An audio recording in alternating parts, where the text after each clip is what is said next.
Madame Koumbayar, ici, il y a, je crois, un meeting qui devrait se tenir pour demander à la MINUSMA de quitter le Mali. Euh, Qu'est-ce qu'il en ressort et pourquoi d'ailleurs les Maliens ne veulent-ils plus de la MINUSMA sur leur territoire? Les forces d'interposition des Nations Unies n'ont fait de résultat nulle part.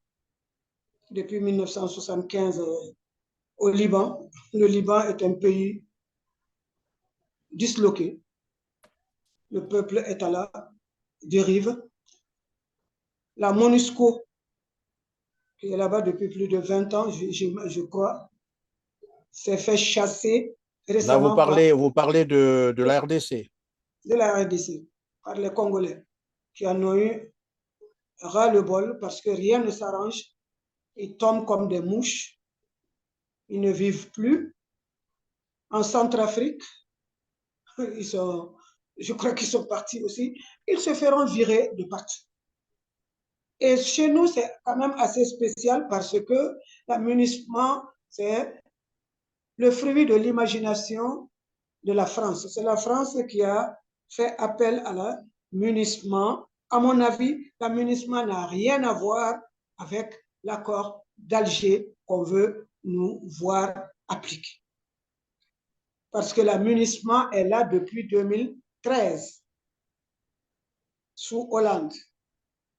D'ailleurs, il y a eu Serval, Barkhane, MISMA, MUNISMA. Aujourd'hui, on s'est rendu compte de ce que rien ne fonctionne et que toutes ces forces d'interposition ne servent qu'à garantir les intérêts de l'Occident, qui n'a pas d'autres agendas que de mettre main basse sur nos ressources, qu'elles soient minières, minérales et autres, et puis aider les multinationales à faire ce qu'elles ont à faire, collecter de l'argent encore et encore.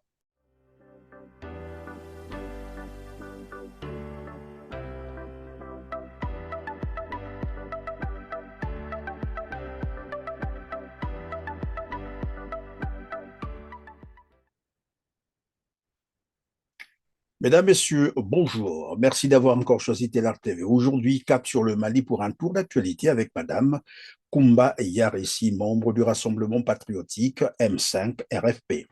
Avec elle, nous allons parler du renforcement de l'arsenal militaire des FAMA avec pour objectif principal, vous le savez, lutter efficacement contre les djihadistes afin d'assurer la sécurité, la paix et la stabilité aux Maliens. Nous évoquerons également le départ de la MINUSMA souhaité par les Maliens. Bonjour, Madame Koumba Yarissi, c'est toujours un plaisir de vous avoir sur Telar TV.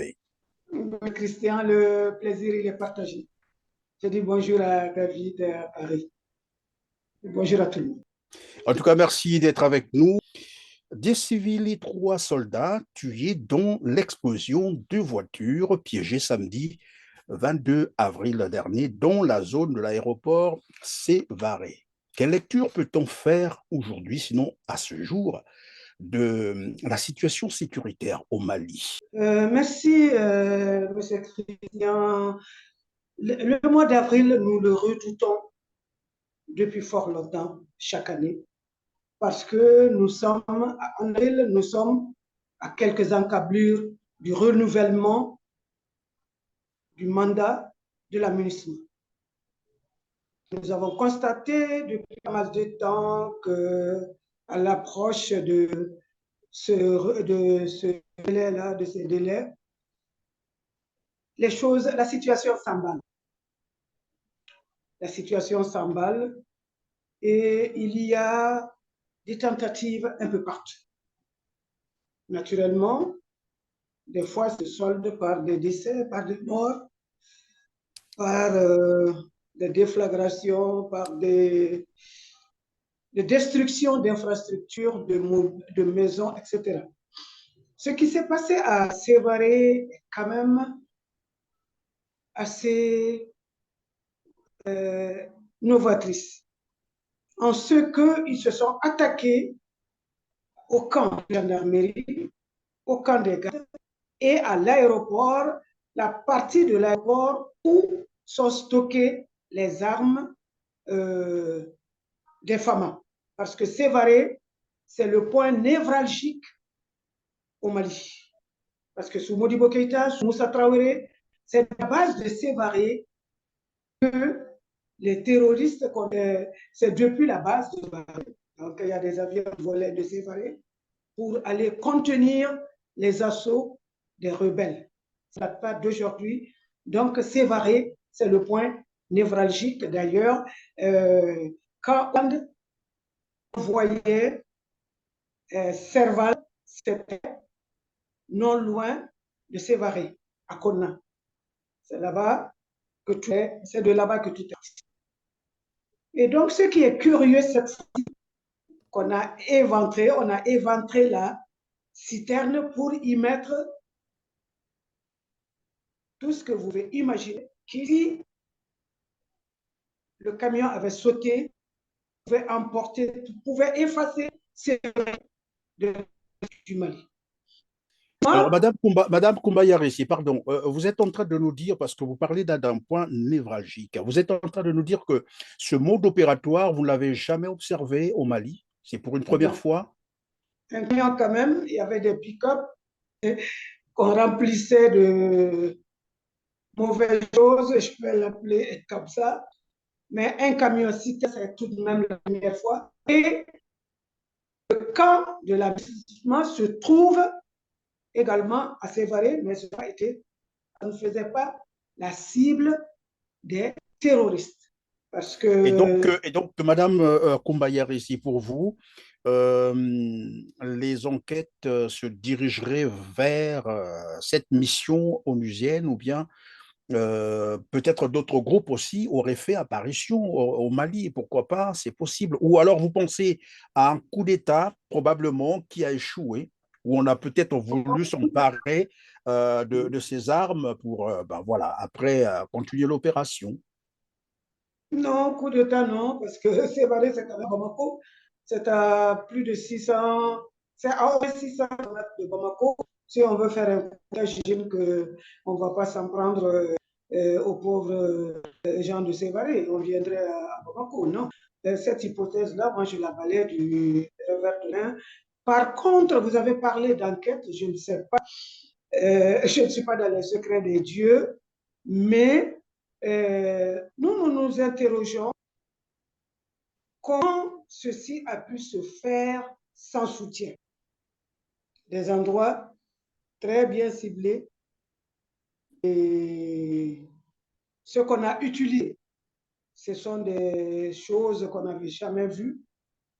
Qu'est-ce qui a pu se passer? Ils ont eu l'appui de qui? Parce que seuls, ça m'étonnerait qu'ils en soient arrivés là.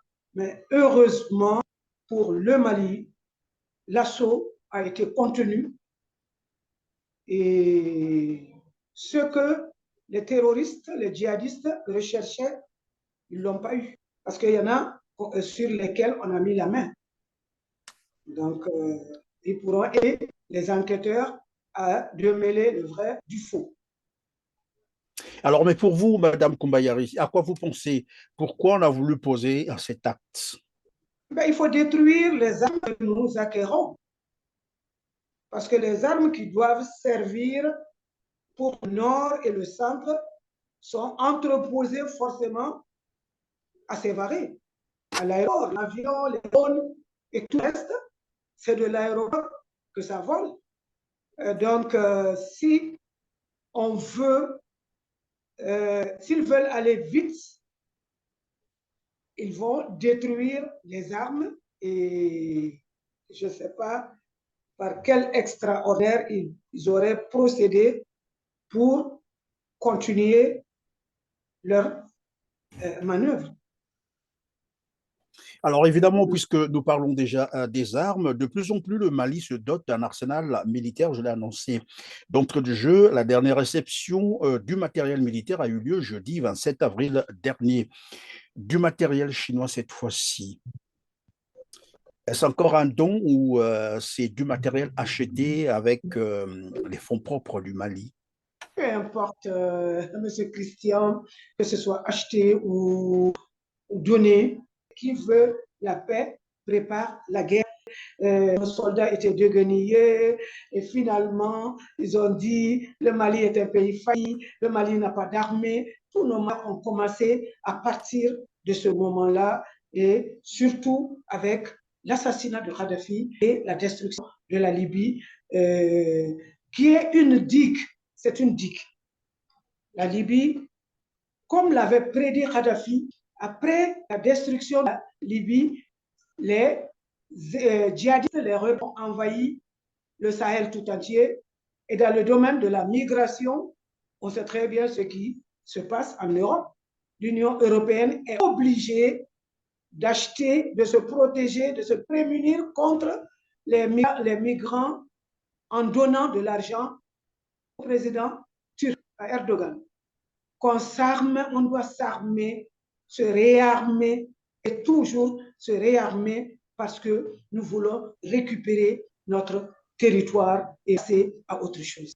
Merci Madame Koumba Yarissi. Vous évoquiez tout à l'heure le renforcement de l'arsenal militaire par les femmes. Malheureusement, la vidéo et le son ne sont pas synchronisés. Nous sommes obligés de continuer avec vous en audio. Alors, qu'en est-il concrètement du calendrier électoral qui prévoyait le référendum pour une nouvelle constitution malienne en mars dernier? Nous sommes déjà là en fin avril 2023. Est-ce le calendrier a été mis en quarantaine ou les dates ont été repoussées ou qu'est-ce que ça donne aujourd'hui? Les élections vont bel et bien se tenir. En fait, de nouveaux calendriers, j'en ai pas connaissance, mais ce que je pense, moi, c'est que d'aujourd'hui, le gouvernement est à pied d'œuvre pour la vulgarisation du projet de constitution parce que une commission pilotée par le ministre de la Refondation a été mise en place. Cette commission gouvernementale est chargée de faire la vulgarisation de la constitution, du projet de constitution pour que les Maliens s'en approprient, pour que ce projet puisse être voté. Parce que si les gens ne s'en approprient pas, le péril est grand sur ce projet-là. Et donc, à mon avis, nous sommes en période de grande chaleur. Dans quelques semaines, nous entrerons dans l'hivernage, ce qu'on appelle l'hivernage chez nous, la saison des pluies. Et à mon avis, au mois de juin, il sera possible d'aller au référendum si jamais la question de la carte biométrique est réglée d'ici là. Parce que là aussi, ça avait débuté quand mais l'établissement et le retrait des cartes connaît une certaine accélération. Donc, on croise les doigts. De toute façon, le référendum se tiendra. Et ce qui est important, c'est la présidentielle. C'est prévu pour mars 2024. Donc, le référendum sera une sorte de répétition. Ça nous permettra de corriger les failles en la matière pour qu'on ait des élections non contestées, des élections propres, etc. Voilà. Alors, donc, si Donc, j'ai bien compris, Madame Koumba Yarissi, les élections ne sont pas suspendues, mais plutôt ce sont les dates qui sont reportées. C'est cela et que les élections auront bel et bien lieu. c'est mon avis. C'est mon avis parce que jusqu'à preuve du contraire, on n'a pas eu un autre chronogramme pour nous dire que ça n'est pas possible ou alors on n'a pas de nouvelles dates. Voilà. Nous n'avons pas de nouvelles dates. Donc, voilà. Merci. Alors, Madame Koumba Yarissi, il y a, je crois, un meeting qui devrait se tenir pour demander à la MINUSMA de quitter le Mali. Euh, Qu'est-ce qu'il en ressort et pourquoi d'ailleurs les Maliens ne veulent-ils plus de la MINUSMA sur leur territoire? Les forces d'interposition des Nations Unies n'ont fait de résultats nulle part. Depuis 1975, au Liban. Le Liban est un pays disloqué. Le peuple est à la dérive. La MONUSCO, qui est là-bas depuis plus de 20 ans, je crois, s'est fait chasser Là, récemment par vous parlez de la RDC. de la RDC, par les Congolais, qui en ont eu ras-le-bol parce que rien ne s'arrange. Ils tombent comme des mouches. Ils ne vivent plus. En Centrafrique, je crois qu'ils sont partis aussi. Ils se feront virer de partout. Et chez nous, c'est quand même assez spécial parce que l'amunissement, c'est le fruit de l'imagination de la France. C'est la France qui a fait appel à l'amunissement. À mon avis, l'amunissement n'a rien à voir avec l'accord d'Alger qu'on veut nous voir appliquer. Parce que l'amunissement est là depuis 2013, sous Hollande. D'ailleurs, il y a eu Serval, Barkhane, MISMA, MINUSMA aujourd'hui. On s'est rendu compte de ce que rien ne fonctionne et que toutes ces forces d'interposition ne servent qu'à garantir les intérêts de l'Occident, qui n'a pas d'autres agendas que de mettre main basse sur nos ressources, qu'elles soient minières, minérales et autres, et puis aider les multinationales à, à faire ce qu'elles ont à faire, collecter de l'argent encore et encore. On a vu le cas de Lafarge en Syrie. Si la Russie n'était pas intervenue en Syrie, je crois qu'il serait encore, le pauvre Bachar serait encore à la peine en Syrie. Lafarge est devant les tribunaux, leurs propres tribunaux. Donc, les Maliens en ont assez. Et d'ailleurs, en fait, comment dire, meeting, il n'y en a pas eu qu'un seul. Pour tous les événements majeurs qui concernent la vie de la nation malienne, ce sont des sorties coordonnées qu'on fait, aussi bien ici que dans la diaspora. Donc, hier, au Mali, sur une grande partie du territoire, les Maliens sont sortis pour demander simplement le départ de la MINUSMA. Alors donc, vous demandez le départ de la MINUSMA à l'immédiat ou bien il y a, je crois, des échéances que vous leur avez proposées et dans le même temps, puisqu'il y a Berlin aussi qui compte plusieurs centaines d'hommes dans cette mission, qui s'est donné en fait 9 à 12 mois pour retirer ces soldats. Est-ce que le délai vous paraît raisonnable ou c'est Bon, trop long pour vous? je crois que la MINUSMA partie va relancer cette question de délai. Parce qu'il vous souviendra que la MINUSMA a besoin d'être gardée elle-même. Ce sont les Allemands qui gardaient la MINUSMA. Vous souviendrez, il vous souviendra que ce qui nous a opposés à Alassane Dramane Ouattara, l'affaire des mercenaires, c'était aussi lié à la surveillance ou je ne sais quoi.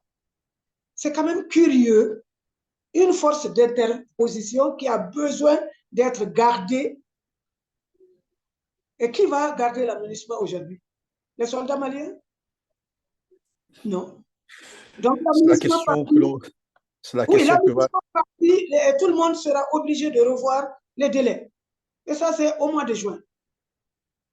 Personne ne peut nous imposer la présence de la MINUSMA au Mali. S'il renouvelle le mandat de la MINUSMA, c'est les Maliens qui vont aviser. Ils vont aviser. Ils vont aviser. S'ils l'acceptent, eh bien, ça passera comme une lettre à la poste, mais s'ils ne l'acceptent pas, ce sera difficile parce que déjà, les relations avec le gouvernement ne sont pas au beau fixe et le patron de la MINUSMA a pris quand même le risque de donner, de faire signer aux agents de l'aménagement un contrat de 2 ans, alors que dans le système des Nations Unies, le contrat est renouvelé chaque année. C'est ce qu'il a fait pour remonter ces travailleurs-là contre la transition et le peuple. Ils sont combien? Au plus 3000. S'ils se mettent tous ensemble et sortir, ils auront quel résultat? Donc, vous voyez jusqu'où va la veulerie des Nations Unies et laisser leur président marcher sur le droit. L'embargo, ça n'a pas suffi. Concernant le Mali, nous n'avons aucun droit. On parle de droits de l'homme, peut-être que nous, au Mali, on est des hommes avec petit h. On n'a pas de droit. Voilà ce que le président et le patron de la MINUSMA a fait. Mais il nous mettra sur son chemin. Il vous trouvera donc sur votre chemin. Alors, Madame Koumba Yarissi, de plus en plus, les pays occidentaux, et c'est le constat que nous avons fait, hein, accréditent encore leurs ambassadeurs au Mali. Enfin, plus tard que mars dernier, le nouvel ambassadeur des États-Unis auprès de la République du Mali a présenté ses lettres de créance au président de la transition, le colonel Assimi Goïta. Peut-on penser également au rétablissement dans un futur proche des relations entre le Mali et la France? Sinon, sous quelles conditions? Mais nous, on souhaite d'abord aller à la rupture. Si le gouvernement nous écoutait, on irait à la rupture totale avec la France et on repartirait sur d'autres bases. Ça veut dire quoi? Ça veut dire que maintenant que l'aménagement, si l'aménagement part, c'est encore des lignes qui auront bougé parce que l'aménagement, c'est la France, parce que les places stratégiques sont occupées par des Français. Donc, ça fait une nouvelle rupture. Et ce qui va rester maintenant, le seul lien qui va rester, c'est celui du franc CFA, de la monnaie, la servitude volontaire de nos chefs d'État depuis 60 ans. Depuis 60 ans, nous, on est sortis du CFA, mais Modibo Keïta n'était pas allé à la rupture totale comme l'a fait Sékou Touré. C'est pourquoi aujourd'hui, les Guinéens sont tranquilles. On ne peut rien leur opposer. Embargo et tout le reste. Non, ils ne peuvent pas. Ils ont leur monnaie, ils ont leur port, à moins de les bombarder, tout simplement.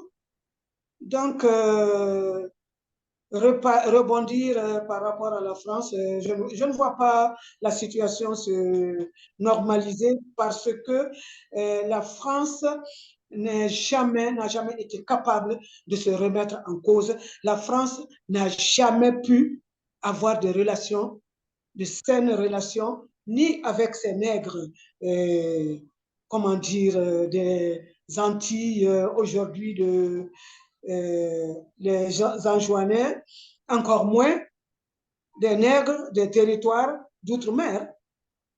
Donc la France, n'acceptant pas que la situation a changé, je ne vois pas comment on peut parler maintenant de revoir, comment dire, de créer les conditions d'une reprise diplomatique avec la France. Moi, en tout cas, je ne vois pas. Je ne suis pas spécialiste, mais les événements auxquels nous assistons ne présagent pas quelque chose de ce genre-là. Madame, nous allons terminer par cette question. Quel est donc l'état d'esprit des Maliens maintenant, face bien entendu à ce nouveau gouvernement, depuis que le colonel Assimi Goïta a pris les affaires? Ça, c'est... Vous pouvez... Vous êtes un grand journaliste parce que vous voulez me tirer le verre du nez. Mais de toute façon, je vais me prononcer. Ça n'engage pas le M5 RFP, ça m'engage en tant que citoyenne, tout simplement. Nous sommes, depuis 2020, nous sommes à bientôt 3 ans de la transition. 3 ans du début de la transition. Et la rectification aura bientôt 2 ans. Tout le monde sait qu'un mandat, par exemple, au Mali, c'est 5 ans, aux États-Unis, c'est 4 ans, ailleurs, ça peut être 7 ans, etc., etc. Mais il y a des réglages à faire. Après un certain temps, si on se donne la peine d'être à l'écoute du peuple, on est obligé d'aller à des réglages. Parce que même dans une situation normale, même si c'est un parti qui a conquis le pouvoir, le parti ne peut pas procéder par perte et profit le maintien du même gouvernement, même si on sait que par endroit, il y a des réglages à faire. À quoi vous faites allusion lorsque vous parlez de réglage? Tout ne peut pas fonctionner. Est-ce que tout ce qu'on a choisi peut être à la hauteur, compte tenu de plusieurs des desiderata des populations, et de la complexité de la situation et de beaucoup d'autres considérations.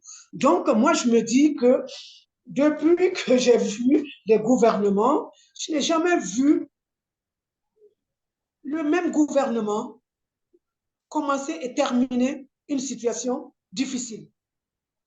Parce que ce n'est pas possible. Le casting ne peut pas toujours être bon, à moins d'être un magicien. Et si on se donne la peine d'écouter quand même le peuple, surtout en ce qui concerne notre transition, on ne peut pas faire économie de ça parce que ce sont les Maliens qui ont crié leur ras-le-bol, leur ras-le-bol et qui se sont conformés à ce que la Constitution leur donnait comme possibilité pour chasser un pouvoir qui ne faisait plus leur affaire.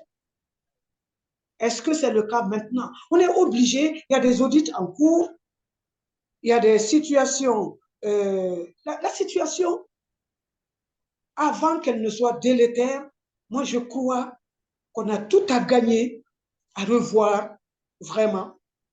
Est-ce que tous les castings sont bons?